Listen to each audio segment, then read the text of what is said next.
పసిపాపమన్న ప్రతి మనిషిలోనూ పరమాత్ముడున్నాడని, వాడు పరిశుద్ధుడవుతాడని, గోళీల ఆటల్లో కొండంత సత్యం చాటావు ఓ సాయి, మమ్ము సాకావు మా సాయి. వాసనలు వేరైన వర్ణాలు ఎన్నైన పూలన్నీ ఒకటంటివి, నిన్ను పూజించ తగునంటివి. మా తడిలేని హృదయాల దయతోటి తడిపి కలుపుల్ని తీసేస్తివి, మాలో కలతల్ని మాపేస్తివి.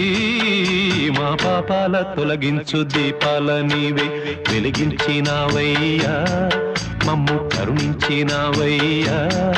జన్మ జన్మాల పుణ్యాల పంటల్లే నిన్ను దర్శించినామయ్యా, మేము తరించినామయ్యా.